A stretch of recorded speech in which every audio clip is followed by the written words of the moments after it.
છો મારા વાલાઓ doctors and engineers, right ને? ફાઇન. ચેપ્ટર નંબર 2 ચાલે છે. જોયું બધું કેવું સહેલું છે? થોડુંક નવું જાણવા મળે છે રોજ. જૂનાને યાદ કરવું, નવું શીખવું, રાઈટ? જૂનાને યાદ કરીએ આપણે. સૌથી પહેલો શબ્દ જો તમને મેં સમજાયો હતો, ચેપ્ટર નંબર 2 ની જ વાત કરવાની.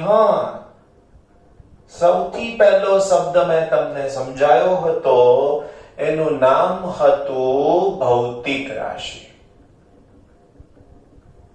ઘણા બધા છે ને રિવિઝન જોઈને થાકી જાય છે. કઈ વાંધો નહીં, મારો ધર્મ રિવિઝન કરાવવાનો ને આગળ શીખવાડવાનો. તમારો ધર્મ પણ એ જ હોવો જોઈએ કે રિવાઇઝ એન્ડ આગળ નવું. ભૌતિક રાશિ તો ઘણી બધી ઘટનાઓ બને છે. કુદરતી હોઈ શકે કે માનવ સર્જિત હોઈ શકે. એનું વર્ણન કરવાનું. એના માટે શેની જરૂર પડે? ખ્યાલો. આ ખ્યાલોને શું કહેવાય? ભૌતિક રાશિ. યાદ કરો, ભૌતિક રાશિ 2 પ્રકારની હતી. નંબર 1 મૂળભૂત ભૌતિક રાશિ, રાઈટ? બીજું હતું સાધિત ભૌતિક રાશિ, રાઈટ? ઓકે. મૂળભૂત ભૌતિક રાશિ જે ઓછામાં ઓછી રાશિની જરૂર હોય અથવા તો એકબીજાની સાથે રિલેટ ના થતી હોય, એને શું કહેવાય? મૂળભૂત ભૌતિક રાશિ. એકબીજા ઉપર આધારિત હોય, એને શું કહેવાય? સાધિત ભૌતિક રાશિ. મૂળભૂત ભૌતિક રાશિના એક્ઝામ્પલ: લંબાઈ, બીજો દળ, ત્રીજો સમય. પછી આગળ આવે છે, કહીએ છે. સાધિત ભૌતિક રાશિમાં વેગ, પ્રવેગ, બળ, દબાણ, કદ, ક્ષેત્રફળ જેટલું આવડે એટલું ભૂલે જવાનું. ભલાઓ પછી હતું આપણી પાસે એકમ. વ્યાખ્યા: કોઈ ભૌતિક રાશિના પ્રમાણિત માપને તેનો એકમ કહે છે. આવા એકમ કયા હોય? તો કે લંબાઈનો એકમ મીટર, સમયનો એકમ સેકન્ડ, એના પછી દળનો એકમ કિલોગ્રામ. આવા બધા બહુ એકમ છે, એને એકમ કહીએ છીએ. મૂળભૂત ભૌતિક રાશિના એકમને મૂળભૂત એકમ, સાધિત ભૌતિક રાશિના એકમને સાધિત એકમ કહેવાય. હવે ફટાફટ પેલા આપણા પૂરા નામ યાદ કરી લઈએ. સૌથી પહેલું નામ હતું FPS. શું કીધું? ફૂટ પાઉન્ડ સેકન્ડ.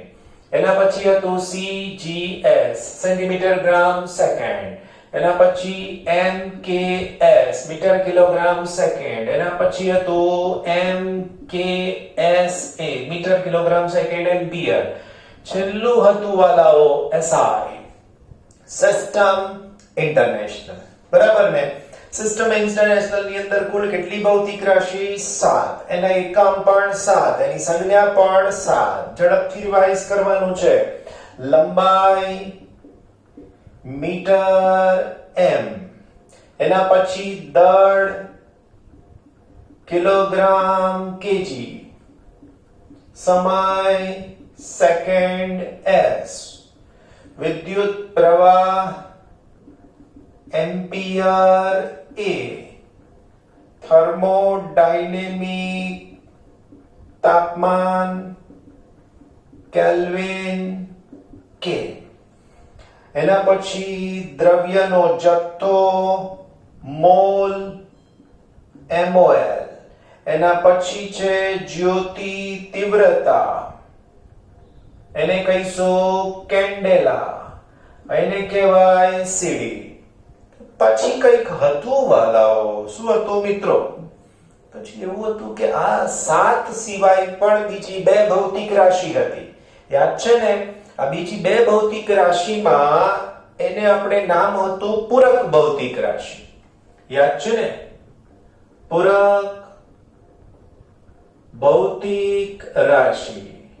આ પૂરક ભૌતિક રાશિ 2 હતી. એમાંનું પહેલું હતું સમતલ કોણ. સિમ્બોલ યાદ કરો, થીટા. પણ કોઈક આગળ લખતો હતો. શું લખતો હતો? D. આ D કેમ લખવાનો? તો કે નાનો ખૂણો, સ્મોલ, નાની વાત. એટલે એનો એકમ છે રેડિયન. અને એની સંજ્ઞા RAD. બતાવવાનો કેવી રીતના? તો કે મારી પાસે આ એક બિંદુ છે, એની સાથે આ ચાપ છે. હવે આ ચાપમાંથી આટલો ભાગ જે ખૂણો બનાવે, ચાપને કીધું હતું, શું કીધું હતું? Delta S, right? આ ડેલ્ટા એસ ચાપ થયો, આર ત્રિજ્યા થઈ, ઓ સંદર્ભ બિંદુ થયું, બરાબર? હવે એની સાથેની જે વાત છે એ આપણે કરવા જઈ રહ્યા છીએ.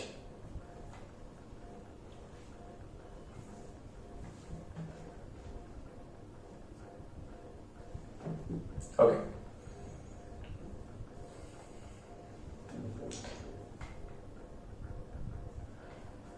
ઓ સંદર્ભ બિંદુ આપણી પાસે O થી આ AB ચાપ છે, આ ચાપનું નામ છે ds અને r છે આપણી પાસે ત્રિજ્યા છે, રાઈટ? ફરીથી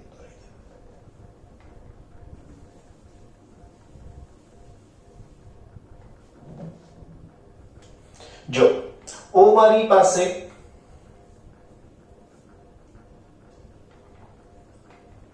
હવે હું આને આકૃતિમાં બતાવું. O મારી પાસે સંદર્ભ બિંદુ થયું, એની સાથેનો આ ચાપ થઈ ગયો જેને કીધું ds, આ ચાપ ds, એની ત્રિજ્યા r. હવે આની સાથેનો ખૂણો થઈ શકશે d થીટા. યાદ કરો શું લખ્યું હતું આપણે? ખૂણો સમતલ કોણ, ખૂણાની જગ્યાએ સમતલ કોણ, ખૂણો બરાબર ચાપના છેદમાં ત્રિજ્યા, બરાબર? ચાપ મારી પાસે છે ds અને ત્રિજ્યા છે r. આ સમતલ કોણનો સિમ્બોલ લખી શકું છું d થીટા, બરાબર ને? બીજું યાદ કરો, આ બધું તો ઠીક છે, પેલું કન્વર્ઝન તમને યાદ હોવું જોઈએ, યાદ છે ને? 360 ડિગ્રી થી શરૂઆત કરીએ છીએ, બરાબર? 360 ડિગ્રી બરાબર 2 પાઈ રેડિયન. એના પછી 270 degree 3 pi by 2 radian. 180 degree pi radian. 90 degree pi by 2 radian. 60 degree pi by 3 radian. 45 degree pi by 6 radian. 30 degree pi by 45 માં થશે pi by 4 radian. 30 degree pi by 6 radian અને છેલ્લે 0 degree તો અહીંયા આવશે 0 radian, બરાબર? આ બધું યાદ છે. હવે તમને છેલ્લી એક વાત નવી આની સાથે જે શીખવાડી હતી તમને જે તે સમયે સમતલ કોણની સાથે, એને પણ યાદ કરી લઈએ.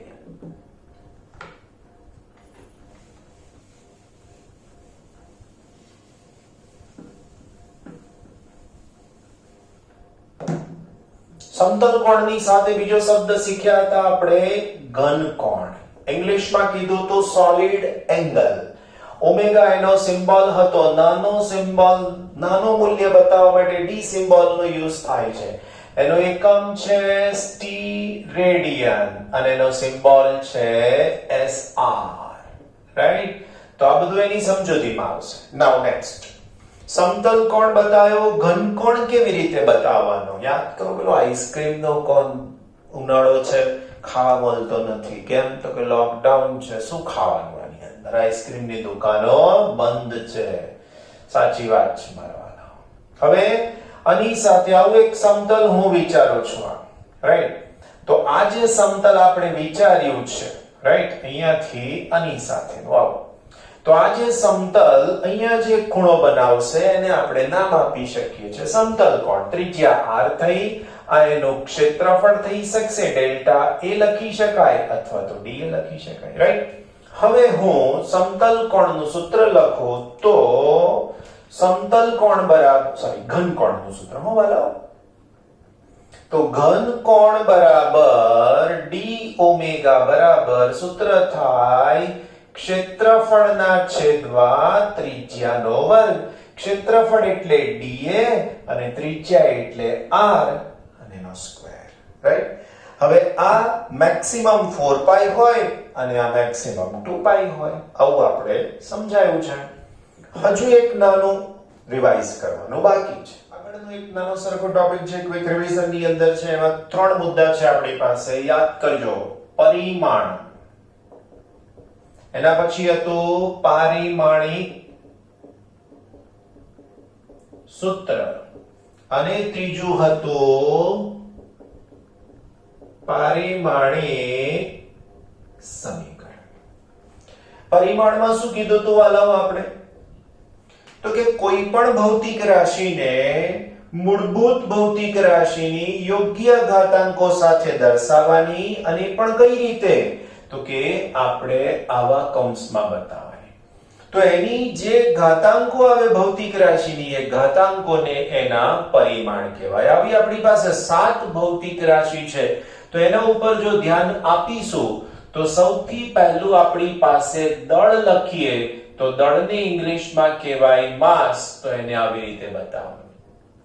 એના પછી છે આપણી પાસે અંતર, જેને લંબાઈ તરીકે લઈએ તો લંબાઈને હું કહીશ L. એના પછી લખીશ સમય, તો આને કહીશ T. સમય પછી આપણી પાસે વિદ્યુત પ્રવાહ આવે તો એને કહીશું હવે A, એમ્પિયર. આ 3 ભૌતિક રાશિના નામ છે, જ્યારે આ એકમનું નામ છે, એવું યાદ રાખજો. એના પછી છે થર્મોડાયનેમિક તાપમાન, તો આને કહેવાશે કેલ્વિન કે. એના પછી હતું જ્યોતિ તીવ્રતા, જેને કહેવાય કેન્ડેલા સીડી. અને છેલ્લે હતું આપણી પાસે દ્રવ્યનો જથ્થો, જેને કહેતા હતા MOL. તો આવી રીતે દર્શાવવાના, નાની જે ઘાત આવે એ ઘાતને એના પરિમાણ કહેવાય. હવે એકાદ બે એક્ઝામ્પલ તમને આની અંદર આપી દઉં.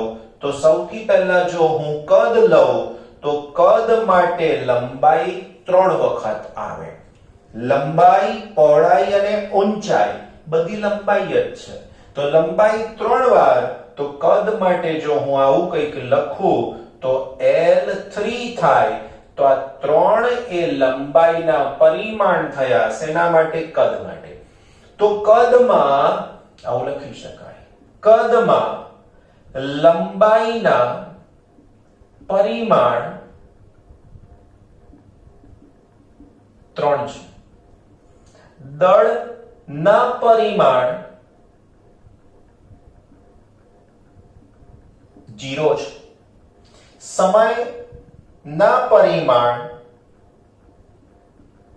0 છે. આમાં સમય નથી, દળ પણ નથી. સમજાઈ ગયું? તો આ રીતે પરિમાણ લખાય. પારિમાણિક સૂત્ર. તો પારિમાણિક સૂત્રને લખવા માટે આપણે શું કરવાનું? તો કે પારિમાણિક સૂત્ર એટલે હવે આવું લખવાનું, કદ. તો આની અંદર શું થઈ શકશે? તો કે કદની અંદર M, L અને T. કદની અંદર દળ ના આવે એટલે M0, લંબાઈ ના આવે એટલે લંબાઈ 0, સમય ના આવે તો સમય 0. સાચું લખ્યો? ના, તરત બોલ્યા ખોટું છે સર. તો સાચું શું હોય? તો કે લંબાઈના પરિમાણ તો 3 આવે એટલે મારે અહીંયા 0 ની જગ્યાએ 3 લખવું પડે. બરાબર? તો આ જે લખ્યું એ પારિમાણિક સૂત્ર થયું. કોનું? કદનું. ઓકે.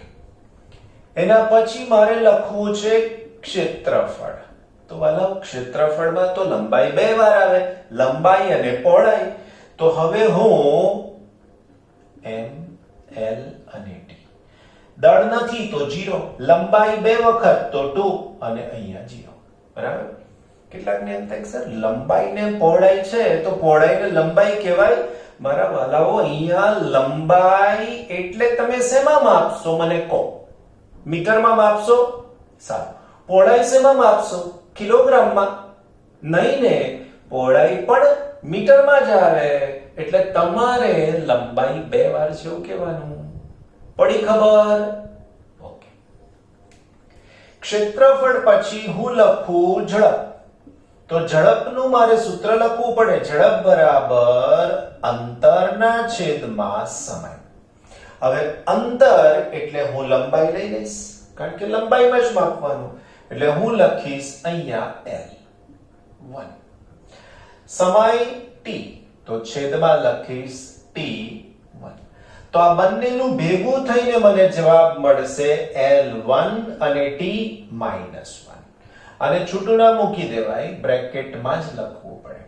તો હવે મારે લખવું પડે ઝડપ માટે સૂત્ર શું થયું? તો સૂત્ર થયું L અને T-1. આવું પણ લખાય. એક ઘાત ના લખો તો પણ ચાલશે. કોઈને એમ છે કે ના લખવી છે, લખાય ને L1t - 1. કોઈક અક્ષર આમાં એમ નથી પણ મારે લખવા છે તો આની અંદર તમે આવું પણ લખી શકો M0 L1t - 1. પડીને ખબર. એક છેલ્લું લખી દઈએ પ્રવેગ. તો પ્રવેગ બરાબર સૂત્ર થાય વેગના છેદમાં સમય. સાચું સૂત્ર વેગનો ફેરફારના છેદમાં સમય, પણ હું વેગ લઈશ. વેગ એટલે જ ઝડપ. શું ફરક છે વેગ અને ઝડપમાં? બોલો જોઈ. વેગ અને ઝડપમાં શું ફરક છે?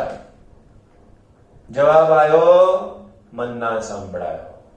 તમે કહેશો સર કઈથી સંભળાય? તમે તો બધા બહુ જ દૂર બેઠા છો. કઈ વાંધો નહીં, હું તમને જ કહી દઉં. ઝડપની પાસે દિશા નથી, વેગની પાસે દિશા છે. એટલે જેની પાસે દિશા છે અને આવા સૂત્રમાં આવે છે એને વેગ કહેવાય, દિશા નથી એને ઝડપ કહેવાય. આપણે વ્હીકલ ચલાવીએ પેલું સ્પીડોમીટર બતાવે ને એ ઝડપ છે. પણ હું એમ કહું કે હું ઉત્તર દિશામાં રોડ પર જઈ રહ્યો છું, ઝડપ વ્હીકલની 40 છે, તો 40 ની સાથે દિશા જોડાય એટલે શું થયું? વેગ. એટલે બે સરખા જ છે. ફાઇન. હવે મારી પાસે વેગ એટલે આ સૂત્ર થઈ ગયું L1t - 1 ના છેદમાં સમય. સમય એટલે t1. આનું સાદુરૂપ, તો આનું સાદુરૂપ થઈ શકશે L1t - 1 અને I પાછા ઉપર જશે. બરાબર ને? પણ આવું ના ચાલે, આવું ના લખાય, આ ખોટું કહેવાય. ઇન બિટવીન સ્ટેપમાં ચાલી જાય. પણ જ્યારે હું અહીંયા લખું કે પ્રવેગનું પારિમાણિક સૂત્ર શું થાય, તો મારે કમ્પલસરી લખવું પડે L1t - 2. 10મા ધોરણમાં શીખ્યા? ના, 8માં શીખ્યા કે આધાર સરખો હોય તો આ ઘાતાંકોનો સરવાળો બાદબાકી થાય. ફરીવાર, આધાર સરખો હોય તો આ ઘાતાંકોના સરવાળા બાદબાકી થાય એટલે -1 - 2. રાઈટ? ઓકે. હવે જઈએ છે પારિમાણિક સમીકરણમાં. શું છે આ પારિમાણિક સમીકરણ? તો આ જે ભૌતિક રાશિઓ બધી લખીને એ હવે નહીં લખવાની, એની જગ્યાએ એનો સિમ્બોલ અને પણ સ્ક્વેર બ્રેકેટમાં. તો પારિમાણિક સમીકરણ એટલે શું? ભૌતિક રાશિનો સંકેત અને એને પારિમાણિક સૂત્ર સાથે દર્શાવો તો એ પારિમાણિક સમીકરણ આપે. તો હવે કદની સાથે, કદ એટલે v, ઇંગ્લિશમાં v વોલ્યુમ, રાઈટ?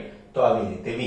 તો એનું પારિમાણિક સૂત્ર લખી શકાશે અહીંયાથી M0 L3 T0. થયું ને? ક્ષેત્રફળ, ક્ષેત્રફળને ઇંગ્લિશમાં એરિયા કહીએ છીએ, તો is equal to M0 L2 T0. એવી જ રીતે ઝડપ, ઝડપને ઇંગ્લિશમાં વેલોસિટી કહેવાય. આવી રીતે લખવાનો. આનાથી સહેજ જુદો પડે. બરાબર ખબર પડે કે આ વોલ્યુમ છે અને આ વેલોસિટી છે. ઇઝ ઇક્વલ ટુ અહીંયા થઈ શકશે M0 L1 T - 1. બરાબર ને? એના પછી જ મારી પાસે A, એસેલરેશન, પ્રવેગ કહેવાય. તો એનું પારિમાણિક સૂત્ર થઈ શકશે M0 L1 T - 2. થોડાક દિવસમાં આ મોડે થઈ જશે, તમને કરાઈ જ દેવાના છે. બરાબર? કારણ કે આ ધરોહર છે, આપણો આધાર છે, એટલા માટે. આજ અત્યાર સુધીનું જે કંઈ જોયું એ બધું રિવિઝન હતું. જોયું કેટલો બધો સમય જાય છે રિવિઝનની અંદર. તમે તૈયાર કરો, રિવિઝન ક્વિક થઈ જશે. થોડુંક હવે પાછળનું યાદ કરવાનું ઓછું રાખીશું, નવું ભણવાનું વધારે રાખીશું. તો આપણે જે વાત કરી હતી કે પારિમાણિક સૂત્રો જોવા છે, તો એ પારિમાણિક સૂત્રો માટે ભૌતિક રાશિની જરૂર છે આપણને. આ આપણો પ્રશ્ન છે. આ સૂત્ર આપણને આવડવું જોઈએ. આ બધું આપણે બનાવીશું. આ બધું ક્યાં છે? તમારી ટેક્સ્ટ બુકમાં પણ આપેલું છે, પણ તમને તો મેં ચેપ્ટર નંબર 2 જ મોકલ્યું છે. કોઈની પાસે આખી ટેક્સ્ટ બુક ડાઉનલોડ કરેલી હોય અથવા કોઈની પાસેથી લીધેલી હોય તો એની અંદર તમારી પાસે 214 નંબરના પેજ પર આ આખું ટેબલ તમને આપેલું છે. હમણાં ઉતાવળ કરવાની જરૂર નથી. હું પણ તમને આ આખાની એક કોપી મટીરીયલની અંદર મોકલાવી આપીશ. એટલે તમને આની સાથે રિલેટેડ એક પણ પ્રોબ્લેમ રહેતો નથી. જોઈએ હવે ક્ષેત્રફળ. અન્ય ભૌતિક રાશિના સંબંધની અંદર આપણને સૂત્ર આવડતું હોવું જોઈએ. આ બધું લખવા માટે મારી પાસે 3 જરૂરિયાત હશે. m એટલે માસ. માસ એનો ગુજરાતી થાય દળ. l લેન્થ એનો ગુજરાતી થાય લંબાઈ. t ટાઈમ એનો ગુજરાતી થાય સમય. તો કોઈ પણ ભૌતિક રાશિ સાથેનો સંબંધ હશે એને આપણે આ 3 ની સાથે જોડવાનો છે, એના પરિમાણ અને એનું પારિમાણિક સૂત્ર લખવાનું. હવે જો ક્ષેત્રફળ, તો ક્ષેત્રફળનું સૂત્ર હું લખી શકું લંબાઈ ગુણાકારમાં પહોળાઈ. હવે કોઈ કહેશે લંબાઈ, તો આ l એકવાર આવ્યું. પહોળાઈ માટે બીજું કશું ના હોય, લંબાઈ જ હોય. કેમ? તો કે માપો છો શેમાં? મીટર પટ્ટીથી. તો એ લંબાઈ એ જ પહોળાઈ, બંને લંબાઈ જ કહેવાય. બરાબર? તો લંબાઈને શેના વડે દર્શાવવાનું? l વડે. પણ આ l 2 વખત છે, 1 અને 2. તો હું અહીંયા લખીશ L2. પારિમાણિક સૂત્રમાં હું શું લખીશ? તો એમાં ત્રણેય આવવા જોઈએ. એ ત્રણેય માટે હું પહેલેથી જ અહીંયા લખી દઉં છું m, l અને t. બરાબર? જો આની અંદર કે આની અંદર દળ નથી, જે નથી ભૌતિક રાશિ એની ઘાત 0 લેવાની. બરાબર ને? તો અહીંયા હું લઈશ m0. લંબાઈ 2 વાર છે, તો હું અહીંયા લખીશ l2. સમય છે જ નહીં વાલાઓ, તો હું અહીંયા લખીશ t0. બોલો, કોઈને તકલીફ? ફરીથી એકવાર, કારણ કે 2-3 શીખશો ને એટલે પછી દોડવાનું જ છે આપણે. ક્ષેત્રફળ એનું સૂત્ર લંબાઈ ગુણ્યા પહોળાઈ. એટલે l2 લંબાઈ મીટર પટ્ટીથી માપી, પહોળાઈ પણ એ જ રીતે. એટલે એની પાસે લંબાઈ જ છે એવું માનીએ છીએ આપણે. એટલે લંબાઈ 2 વાર આવ્યું એટલે l2. દળ નથી તો m0. લંબાઈ 2 વખત l2, t0. Good, fine. કદ. હવે કદની અંદર આમાં બીજું કંઈક ઉમેરાય ગુણાકારની અંદર, તો એનું સૂત્ર થઈ શકશે લંબાઈ ગુણ્યા પહોળાઈ ગુણાકારમાં ઊંચાઈ. પણ વાલાઓ છે તો બધી લંબાઈ જ હે ને? તો લંબાઈ, લંબાઈ અને લંબાઈ 3 વાર. તો હું અહીંયા લખીશ L3. બરાબર ને? નાઉ આનો જવાબ તો કેટલાક બોલી પણ ગયા, m, l, t. લંબાઈની જે 3 ઘાત છે, આમાં દળ છે જ નહીં, એટલે હું લખીશ m0, l3 અને t0. બરાબર? કશું ગોખવાનું નહીં, અને આની સાથે જોડવાનું અને આ જાતે જ બનાવવાનું, એટલે આવડી જ જાય. દળ ઘનતા. હવે આ સૂત્ર તમારા માટે નવું આવે. ભૂતકાળમાં કદાચ શબ્દ સાંભળેલો હોય, પણ મારી ફરજમાં આવે કે હું તમને બધું સમજાવું. દળ ઘનતા. આ સિમ્બોલને વાંચવામાં આવે છે રો. શું વાંચીશું? રો. કેટલાક ગ્રીક લેટર્સ છે આપણી પાસે. અને શું વાંચો છો? થીટા. અને શું વાંચો છો? પાઈ. ક્યારે પ્રશ્ન થાય છે કે આને થીટા જ કેમ કીધું, આને પાઈ જ કેમ કીધું? ના, યુઝ ટુ થઈ ગયા. એવું આ સિમ્બોલને નામ શું આપ્યું છે? રો. રાઈટ. તો એનું સૂત્ર છે દળ ના છેદમાં કદ. હવે આ દળના છેદમાં કદ, તો દળ એટલે મારી પાસે m, તો હું અહીંયા લખીશ m1. વલાઓ કદ એટલે મારી પાસે શું છે? તો કે કદ એટલે મારી પાસે આ લખેલું છે એનું પરિમાણ L3. એટલે હું અહીંયા લખીશ L3. બરાબર? હવે હું આને ઉપર લઈ જઈશ તો આવું પણ થાય કે m1 l -3 બરાબર. છેદમાં હોય એને ઉપર લઈ જાઓ તો એના જે ઘાતાંક છે એ ઋણ થઈ જાય. ઓકે, હવે મારે લખવાનું m l t માં, રાઈટ. દળની ઘાત 1 છે એટલે m1, લંબાઈની ઘાત -3 t નથી તો હું t0 લખીશ. બરાબર, સમજાઈ ગયું બધાને? કોઈને કઈ તકલીફ? ફરીથી એકવાર. દળના છેદમાં કદ, દળ એટલે m1, કદ એટલે l3. પણ વાલાઓ મારી પાસે કદ છેદમાં છે એટલે મેં એને નીચે લખ્યું. પણ આ 3 ઘાત છેદમાંથી અંશમાં જાય તો શું લખાય? -3 એટલે મેં એને -3 લખ્યા. કરેક્ટ. નાઉ હવે mlt માં લખવાનું. m એટલે માસ, l એટલે લેન્થ અને t એટલે ટાઈમ. જે ભૌતિક રાશિ જેટલી વાર આવે એટલી એની ઘાતાંક મૂકી દેવાની. તો દળ 1 વાર, લંબાઈ -3 વાર, સમય નથી એટલે 0. કરેક્ટ? ગુડ. હવે નવું આવે છે આવૃત્તિ. આવૃત્તિ નો મતલબ થાય 1/છેદમાં, એના બે સૂત્રો લખીશું. 1/છેદમાં આવર્તકાળ. હવે આ આવર્તકાળ આવે એટલે પાછો નવો શબ્દ આવ્યો. સર આ એક તો સમજાયો નહીં, પાછો નવો શબ્દ આવી ગયો. એટલે હું છે ને તમને આનું સહેલું એક સૂત્ર આપું છું. સમય. આ સૂત્ર માત્ર પારિમાણિક સૂત્ર બનાવવા માટે પૂરતું છે, કોઈ ખોટું નહીં પાડે. બરાબર. આવૃત્તિ 1/છેદમાં સમય ચાલશે. પરિમાણ શું થાય? 1/છેદમાં t1. આ t1 ઉપર જાય. બોલ્યા કેટલા? શું થશે એની ઘાત વાળાઓ? તો કે સર t-1. Very good. હવે એનો જવાબ હું શું લખીશ? એનો જવાબ લખીશ m l અને t. બરાબર.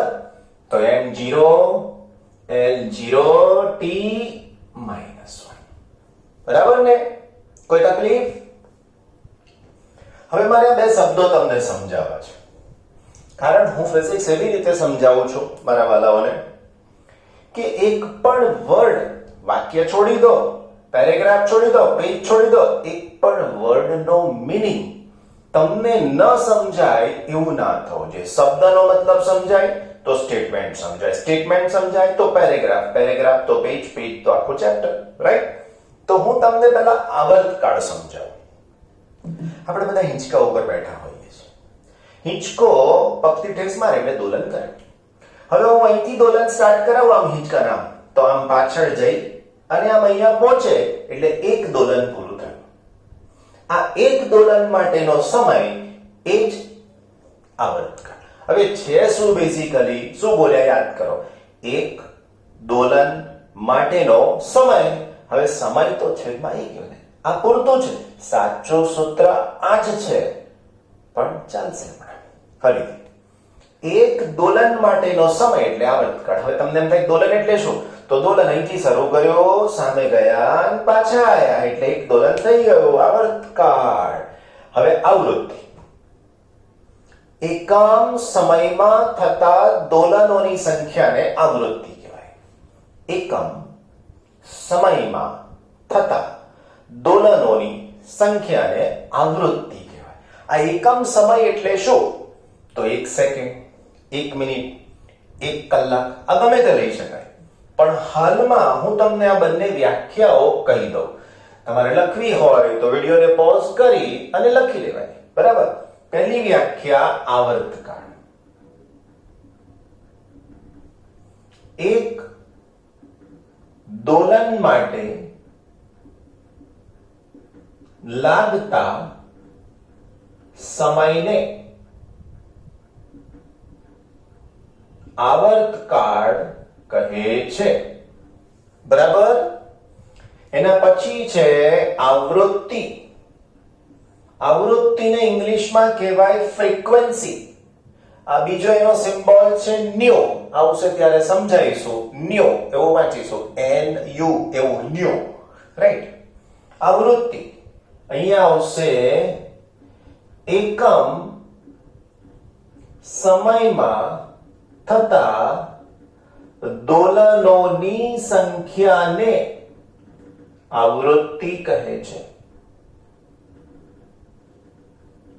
હવે હું તમને અહીંયા એક કન્સેપ્ટ કહું જે આપણને ભવિષ્યમાં યાદ રાખવો પડશે. કન્સેપ્ટ શું છે સમજો.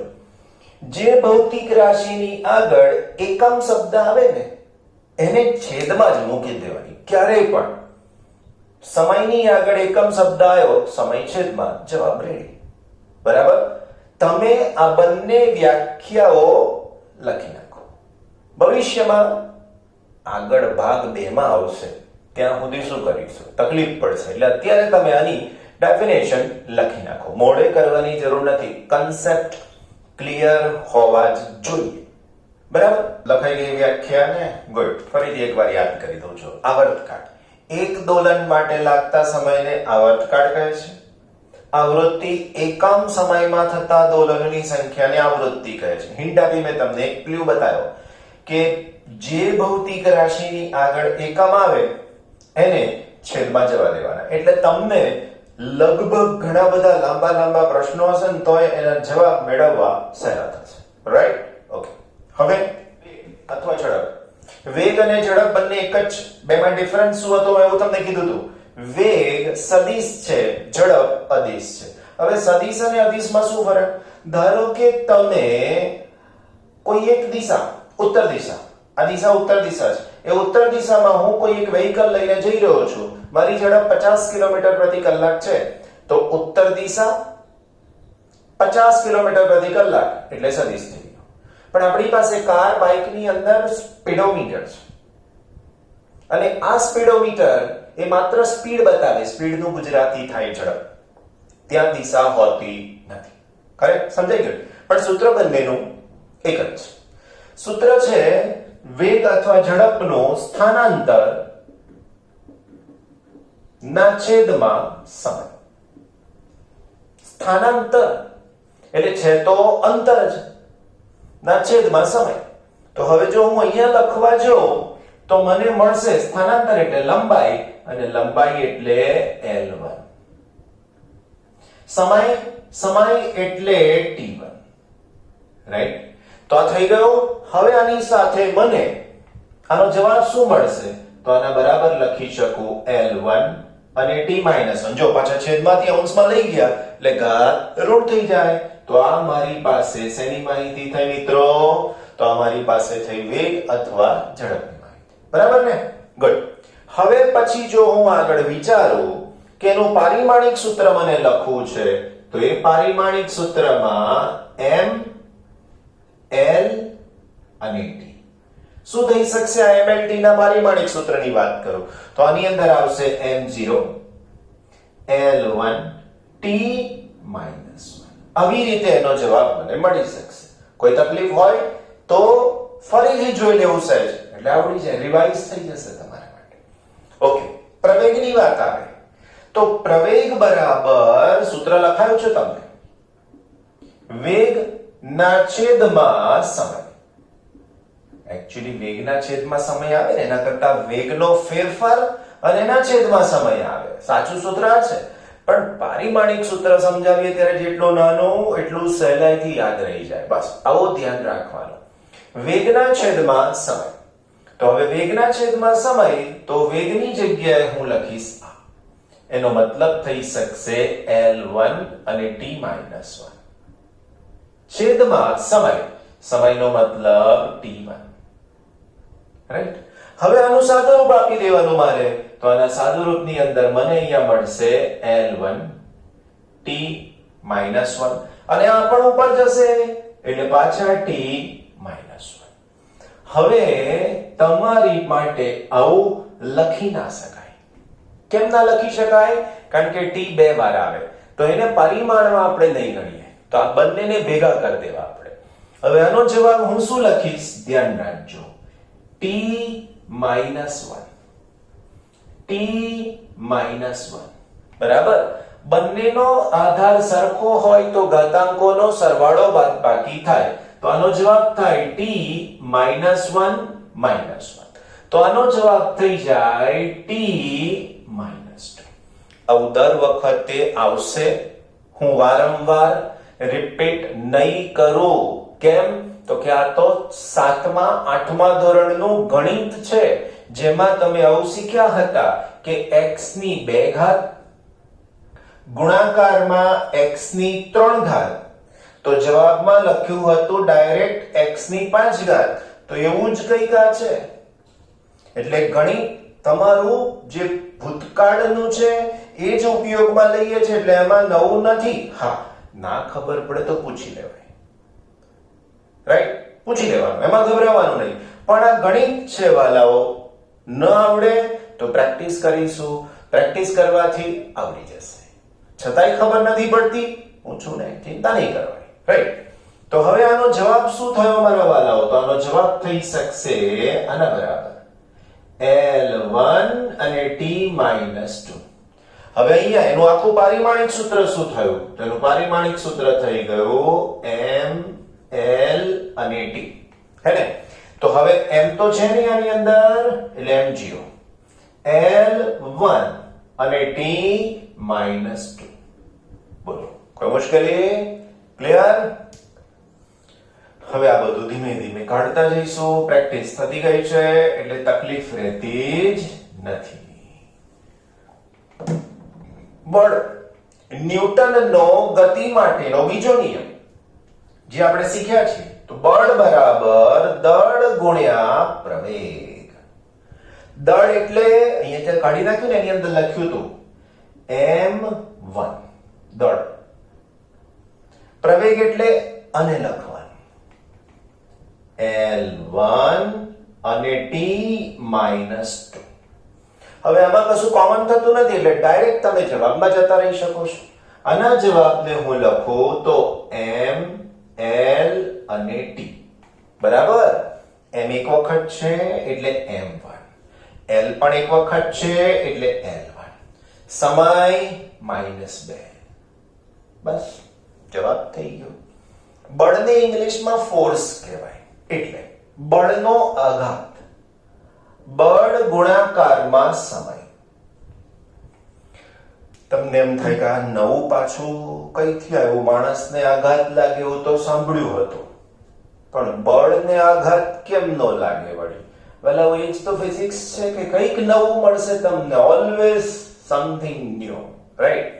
તો આ બળનો આઘાત શું છે સમજાવું નાનું સરખું ઉદાહરણ આપીને, બાકી પછી 5મા ચેપ્ટરમાં તો આવવાનું જ છે.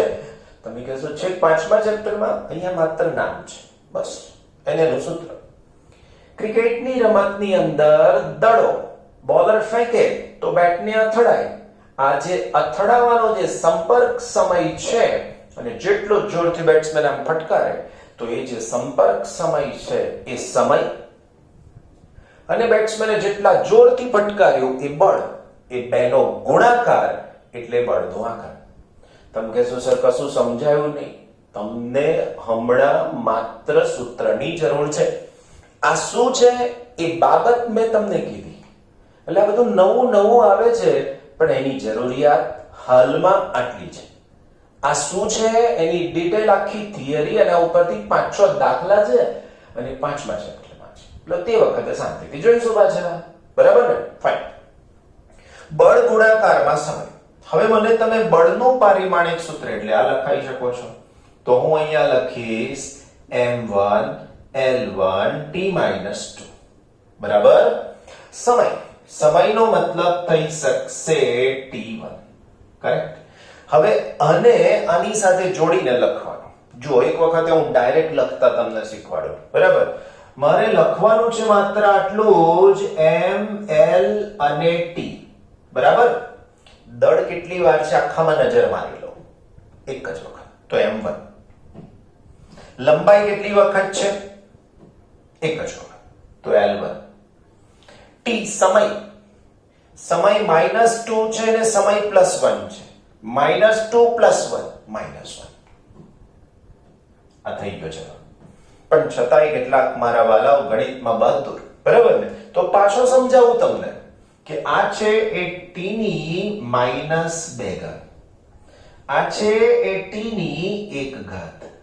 બંનેનો આધાર સરખો તો આના જવાબમાં t -2 અને +1. હવે આનો જવાબ થાય t -1, જે મેં અહીંયા લખ્યું. હવે આવું વારંવાર આવશે. હમણાં જ આગળ બોલ્યો તો રિપીટ નહીં કરું તો રિપીટ કર્યું હો, સ્પેશિયલી તમારા માટે. મારા વાલાઓ છો ને, મારા સ્ટુડન્ટ્સ છો, ભલે હું ના પાડું પણ દિલ નહીં માંગતું મારું કે અમુક વસ્તુ ડાયરેક્ટ લખાઈ જાય, પણ આવું 1 વાર 2 વાર 3 વાર પછી શીખી જવું પડશે. સમજ્યા? તો આ થયો બળનો આઘાત આપણી પાસે. હવે બળનો આઘાત પછી શું છે તે જોઈએ.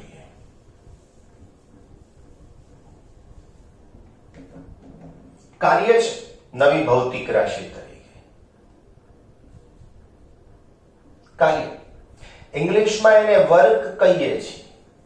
સૂત્ર આવી ગયું હો, મહેરબાની કરીને યાદ છે? યસ. તો કાર્ય બરાબર થાય બળ ગુણાકારમાં અંતર. અંતર ના લખો તો સ્થાનાંતર પણ લખાય, પણ બળ ગુણાકારમાં અંતર. બળ એટલે પાછું હું લખીશ m1 l1 t -2. બરાબર?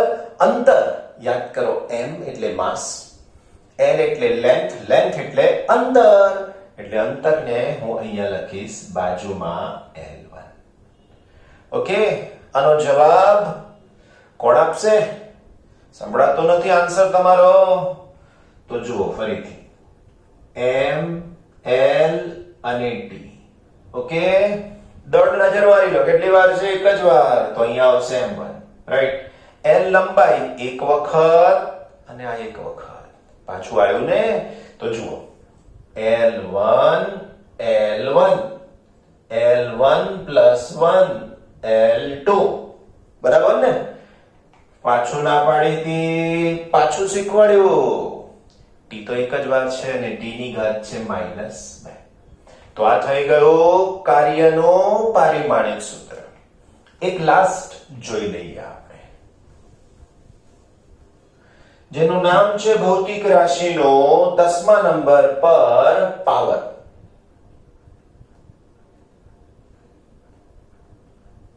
રાઈટ? પાવર. ઘણા પાવર કરતા હોય છે. એ પાવર અને આ પાવર જુદો છે વાલાઓ. અહીંયા પાવર એટલે કાર્ય કરવાનો સમય દર, એટલે એનું સૂત્ર થશે કાર્ય ના છેદમાં સમય. રાઈટ? કાર્ય છે આપણી પાસે, તો હું અહીંયા લખીશ m1 l2 t -2 અને એના છેદમાં સમય, સમય એટલે લખીશ t1. બરાબર? આ સમયને ઉપર લઈ જઈશ તો માઈનસ થશે, તો આવું થશે m1 l1 t -2 અને પાછું t -1. હવે આનું તમે સાદું રૂપ આપો તો આનો જવાબ થાય m1 અહીંયા l2 આવશે હો, l2 t -2 -1 તો અહીંયા થઈ જશે t -3. તો હવે આનું પારિમાણિક સૂત્ર બની ગયું મિત્રો, m1 l2 અને t -3. કોઈ તકલીફ ના પડી ને? હવે મને નેક્સ્ટ લેક્ચરમાં જે મિનિમમ જરૂરિયાત છે મારી કે આટલા તો મોડે જ થઈ જવા જોઈએ. મોડે એટલે અહીંયા નામ બોલાય અને એનો જવાબ આવે, બસ આવું જોઈએ મને. તો એમાંનું એક છે મારી પાસે વેગ, પ્રવેગ, બળ અને કાર્ય. જો તમને આટલા આવડી ગયા તો આગળના સૂત્રો ફટાફટ, ઘણા નથી કહેતા ધાણી ફૂટે ફટ ફટ ફટ ફટ બોલી જાય, એવું જ થશે. કેવું આવડવું જોઈએ? વેગ. તેનો જવાબ આવવો જોઈએ m0 l1 t -1, એવો જવાબ આવવો જોઈએ. એના પછી પ્રવેગ, તો એનો જવાબ આવવો જોઈએ m0 l1 t -2. એના પછી બળ, તો બળનો જવાબ આવવો જોઈએ m1 l1 t-2. એના પછી કાર્યનો જવાબ આવવો જોઈએ m1 l2 t-2. બસ આવી રીતના જો તમે જોયા વગર બોલી ગયા તો તમારા માટે આગળના બધા જ સૂત્રો સહેલા થઈ જશે. કોઈ કહેશે આવું કેમ? તો આ ભૌતિક રાશિઓ જેની પર આધારિત છે ને એમાં આ બધું બહુ વખત આવે છે. એટલા માટે મિનિમમ રિક્વાયરમેન્ટ આટલી છે, મેક્સિમમ તો બધી જ છે, પણ મિનિમમ આ આવડે તો આગળ સમજાઈ જશે. વાલા મારા બાળકો, આપણે બહુ જ શાંતિથી આગળ વધી રહ્યા છીએ. એકની એક વાતનું વારંવાર રિવાઇઝ કરી રહ્યા છીએ. રીઝન માત્ર એક જ છે કે લોકો જેને અઘરો સબ્જેક્ટ માને છે એને તમારા આસર બહુ જ સહેલો બનાવે છે. વારંવાર રિવાઇઝ કરે છે, વારંવાર રિપીટ કરીએ છીએ અને તમને મોડે ના થઈ જાય, બિલકુલ ક્લિયર ના થાય ત્યાં સુધી આપણે એને સમજાવતા રહીશું. આ પારિમાણિક સૂત્રો બધા પાછા સેમ આવું જ કંઈક હું નેક્સ્ટ લેક્ચરમાં પાછું લખીશ. અને ફરીથી એકવાર તમે પોઝ કરીને પણ લખી શકો છો. તમને ટેક્સ્ટબુકના પેજ નંબર 214 પર આ વાત આપેલી છે. હવે તમારી ફરજ શું થાય? તો તમારી ફરજ એટલી થાય કે તમારે આ આખી વસ્તુ 2 વાર 3 વાર 4 વાર મોડે લખવાની, તૈયાર કરવાની. રીત બતાવો. શું કરશો તૈયાર કરવા માટે? તમારે આટલું જ તૈયાર કરેલું રાખવાનું કાગળમાં, આ બધું ખાલી રાખવાનું અને આ કાગળની સામે આ બધું લખ્યા કરવાનું. તમને એમ થાય કે આવું તો કેટલી વાર લખવાનું? એક જ વાર. તમે 3-4 વાર પહેલા લખી મોડે કરી નાખો. નેક્સ્ટ લેક્ચરમાં હું તમને બતાવીશ કે કેવી રીતના ઓછી મહેનતે ઝડપથી કામ થઈ જાય. ઓકે મારા વાલાઓ, ટેક કેર ઓફ યોરસેલ્ફ. આ પરિસ્થિતિમાં તમારી કાળજી રાખો, તમારા ફેમિલી મેમ્બરની કાળજી રાખો.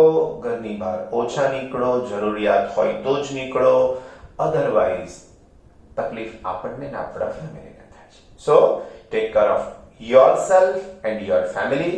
Thank you so much. Divya sir.